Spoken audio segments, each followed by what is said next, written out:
Ya ini ya keseluruhan ini dampak ya, dampak akibat bocoran yang di atas. Ini padahal di lantai bawah ya. Tapi selalu setelah diperbaiki selalu begini gitu ya. Karena kita memperbaikinya memang tidak punya dana secara komprehensif menyeluruh ya, diperbaiki revitalisasinya itu sebagian-sebagian emang jadi seperti ini. Itu baik bocoran ini sebenarnya kelihatan sedikit ya, tapi kalau didorong nih ini sudah busuknya sudah bagian banyak ini ya. Semacam ini juga kalau misalnya di rumah sebelah itu ada bocoran, biasanya bergerak juga ke rumah sebelahnya karena temboknya itu nempel. Itu satu. Yang kedua ini kalau lihat strukturnya ini strukturnya yang parah ini. Semua strukturnya bergerak di sini. Ini retakan ini ada di hampir setiap rumah. Karena saya nggak tahu dulu pada saat renovasi di 2008 2010 ini ada renovasi yang nggak memperhatikan fondasi sehingga hampir semua rumah terjadi retakan-retakan serius semacam ini. Ini bukan hanya retakan rambut, tapi ini strukturnya terganggu saya kira. Pak Indra, selain tadi retakan, terus habis itu kebocoran, juga biasanya laporan keluhan tentang perumahan di sini ada apa aja sih Pak? Kami punya aplikasi namanya Perjaka, Perawatan Rumah Jabatan Kalibata. Setiap hari itu biasanya aduan-aduannya itu sekitar 15-20 aduan. Nah, tapi rata-rata aduannya tuh berkisar mengenai bocor, saluran yang tersumbat, kemudian banyaknya tikus dan rayap yang nggak bisa dikendalikan. Walaupun kita selalu rutin dengan rayap, tapi karena ini dulu bekas pohon karet, jadi rayapnya itu ada terus ya.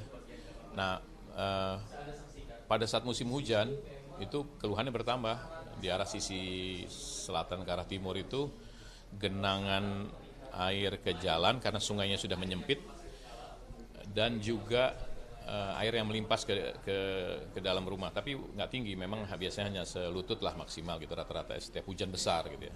Itu juga keluhan rata-rata, jadi di Perjaka itu yang kami alami ya. Itu kira-kira keluhannya berapa banyak Pak dalam sehari mungkin atau dalam sebulan? Rata-rata setiap hari sekitar 15-20 keluhan ya setiap hari. Kalau untuk saat ini saya lihat itu dari pantauan tadi masih ada beberapa mobil yang juga terparkir.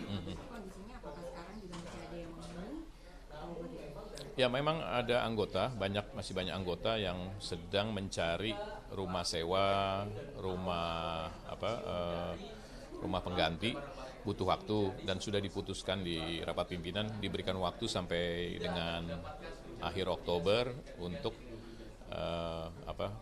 menyelesaikan ininya, untuk mencari hunian pengganti ya, ini ya, diberi kesempatan itu. Jadi memang masih ada mobil-mobil yang anggota yang saat ini masih menempati di sini. Selain kalau untuk nantinya kemudian sudah dikosongkan, kelanjutannya rumah ini akan diapakan Pak? Ya ini dokumen-dokumennya kami sedang melengkapi.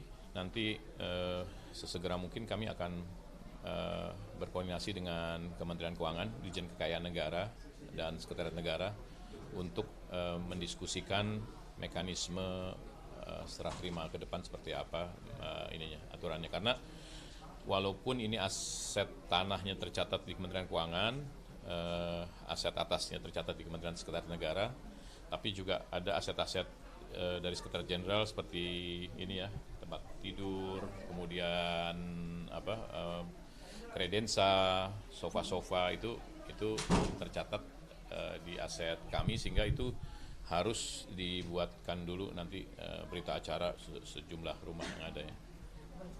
Ya, silakan. Kalau untuk satu rumah ini terdiri dari berapa ruangan?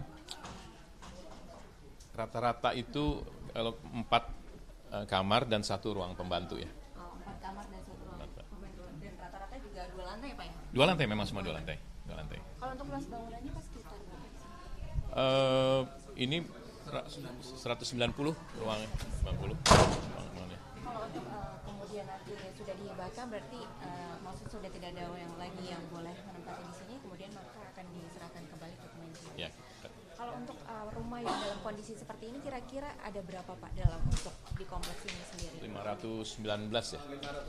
516 di sini. Nanti yang di Blok F ada 80 ya. Blok F itu seberang sana yang di samping rel dan di samping Sungai Ciliwung ya. itu ada 80 unit. Kalau untuk mau rumah dengan kondisi yang seperti ini berbentuk apa kira-kira ada lokasinya berapa rumah? Hampir semua rumah pada saat renovasi di 2008-2010 itu mungkin ada menurut saya ada kegagalan struktur atau gimana ya, karena semua di bagian belakang itu strukturnya lemah sehingga semua strukturnya turun dan itu narik atap semua rata-rata, hampir semua rumah. Mungkin kalau selain di kamar yang tadi bisa ditunjukkan juga Pak, mungkin ada kerusakan lagi di sana. Ini kan tiap rumah, walaupun rumahnya tipikal tapi kerusakannya beda-beda ya, karena kita lihat ini ada juga yang rumahnya itu yang biasanya kerusakan parahnya di bagian belakang gitu ya. Kalau ini ya tadi sudah dilihat ya, misalnya ini di bagian, nah ini di bagian garasi yang kita lihat juga ini kerusakannya parah ya. Ini nampaknya semacam ini ya. Tapi kalau misalnya dilakukan pembongkaran sebenarnya kerusakannya ini udah menyeluruh ini sebenarnya. Ini bisa dilihat di sini. Oke, berarti selain kondisi bocor, berarti juga ada kondisi berjamur juga ya Pak di tempat ini? Ya karena kelembapannya itu dari bocoran itu ya. Ini. Oh oke, baik. Kalau gitu nanti kita lihat lagi di rumah selanjutnya Pak. Oh iya, izin.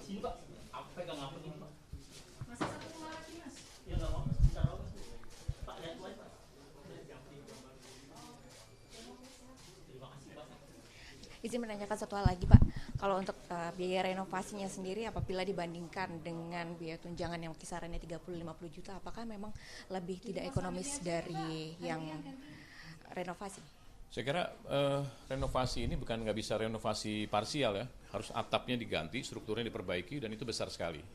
Jadi pasti sangat besar sekali, kalau disebutkan pasti angkanya fantastis ya, karena rumah ini atapnya hampir rata-rata semua memang